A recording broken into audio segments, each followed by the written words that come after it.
How many of you know that first 3 year of your child is very important and very crucial of a parent's life and of a child's life. Parents सोचते हैं कि बच्चे या parenting करना या फिर parent बनना तो बहुत इजी है। क्या है, खाना देना है, स्कूल भेजना है, बचपन तो ऐसे ही निकल जाता है। अगर हम जॉब कर रहे हैं तो नैनी रख लो, सर्वेंट रख लो। लेकिन साइंस कहती है कि first 3 year of parenting matter the most more than anything else. क्यों? क्योंकि यही 3 साल डिसाइड करते हैं कि आपके बच्चे का फ्यूचर क्या है, उसका ब्रेन डेवलपमेंट कैसा होगा, उसका इमोशनल हेल्थ कैसा होगा, उसकी कॉन्फिडेंस लेवल कैसी होगी। Hi, welcome back to Mindful Parenting Circle. I am your parenting coach Kashish Sandhu, and today I am going to discuss a very important topic which many parents understand, many parents work on it, or many parents think that this is not correct. What a parenting coach is saying is not at all correct. That when they become old, they realize this. At that time, there is no reverse.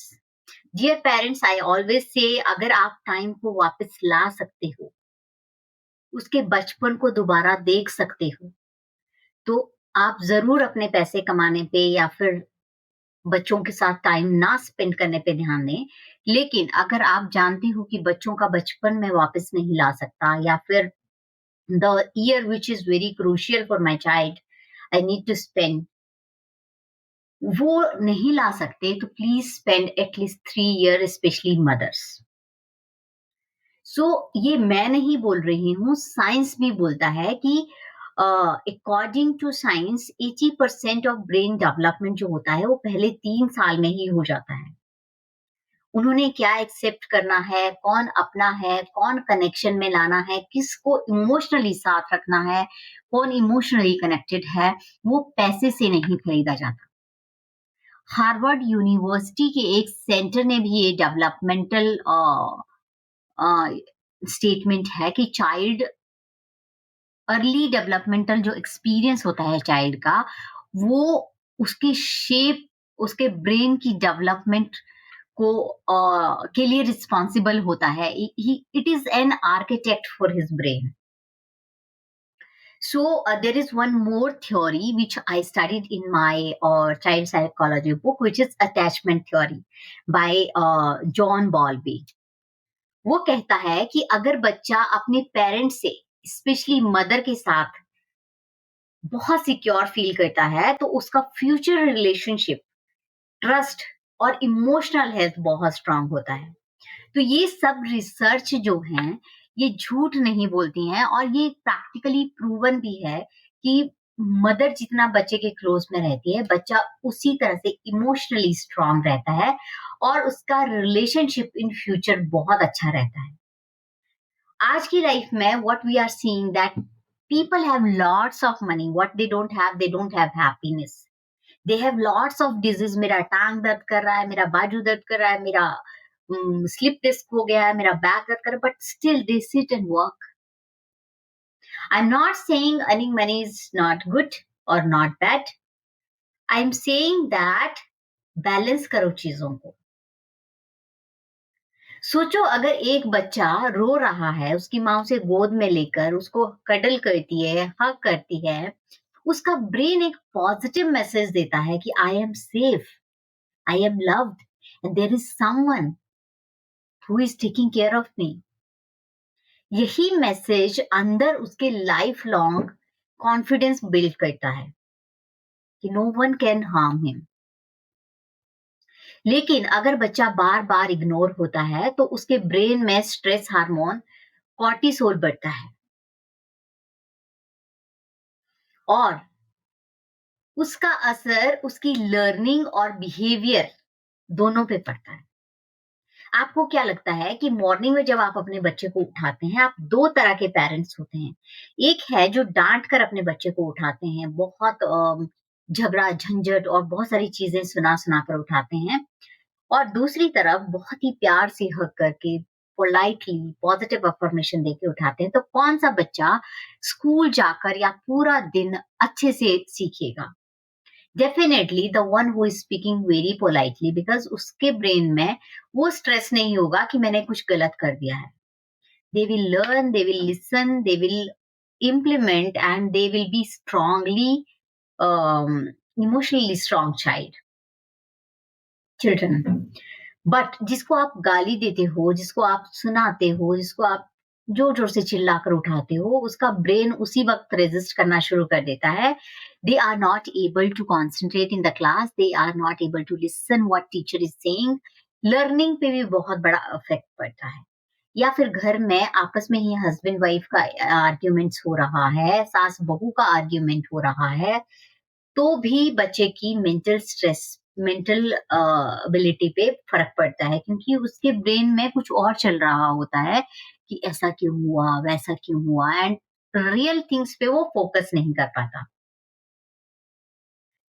So common mistake जो हम parents करते हैं, हमें लगता है कि बच्चा पालना बहुत ईज़ी है, एक नैनी रख लो, एक गैजेट दे दो.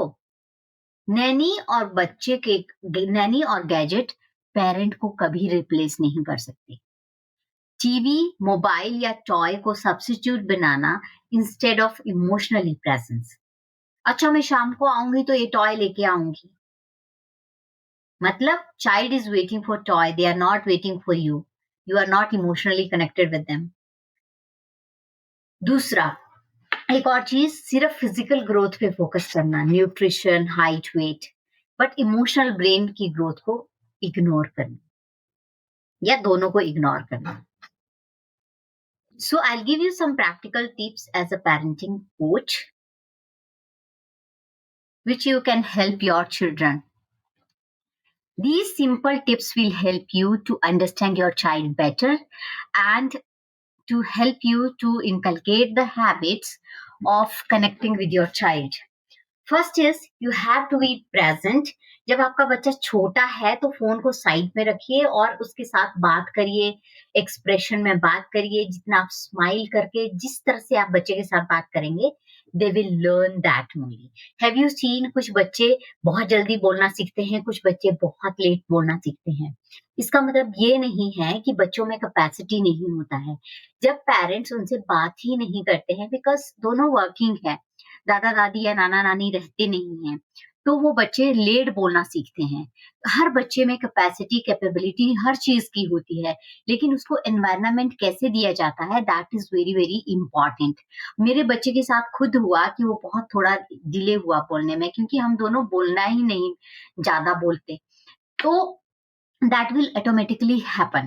So what you want, your child should learn, give him environment in early age, at least first 3 year. And then दूसरी चीज आपको करनी है कि बच्चे के रोने पे तुरंत रिस्पॉन्स कीजिए, बिकॉज ये उनका ट्रस्ट बिल्ड करता है कि सिक्योर हूं मैं, जिसके साथ भी मैं हूं. और हर रोज तीसरी चीज आपको करनी है कि हर रोज अपने बच्चे को एटलीस्ट हग करना है, उसे प्यार से बात करनी है, उनको स्टोरी सुनानी है, उनको राइम सुनानी है. यही उनका लैंग्वेज और ब्रेन डेवलपमेंट को इम्प्रूव करता है. आप तरह तरह के लैंग्वेज बिल्डिंग टॉयज जो लर्निंग स्किल पे होते हैं, आपको बच्चे के साथ उसके साथ खेलना है, बच्चे को बताना है कैसे करना है. अभी मैं बताऊं कि मैंने अपने बड़े बेटे को काउंटिंग ही हौजी से सिखाई है, जो कि एक जनरल गेम है. हम उस पे लिखते थे, okay write down where is 22, put it on 22. This is how I taught him. You have to find out a creative way to help your children in early age. And उनको ज्यादा प्यार, ज्यादा हक, ज्यादा कडल करना है. इससे बच्चा स्पॉइल नहीं होता, बल्कि वो इमोशनली स्ट्रांग होता है और सेफ फील करता है. डियर पेरेंट्स, आपको ये एक चीज हमेशा याद रखनी है कि पेरेंटिंग सिर्फ बर्थ देना नहीं होता. It's about truly present to your child. आपके बच्चे के साथ रहना, टाइम स्पेंड करना, उसके साथ इंटरेक्ट करना, उसके बारे में सुनना. एक ईयर चाहिए होता है उनको कि कॉन्टिन्यूसली हमको सुने. That is very important part. I know that physical health, mental health, emotional health, these three things are very, very important. But where we are lacking these days, emotionally we are lacking so much. So dear parents, I hope you will understand why first 3 years are very important, and why it is very, very important, especially for mothers, because women empowerment ना बहुत आ गया है. I am not saying don't do this. Please go ahead and do focus on your career also, but not at the cost of your child emotional and mental health. Enjoy parenting. Love you all. And if you like my videos, please share. And if I can improve something, please write a comment below my video so that it will reach to maximum people and I can also get encouragement to make more and more videos. Thank you so much. Love you.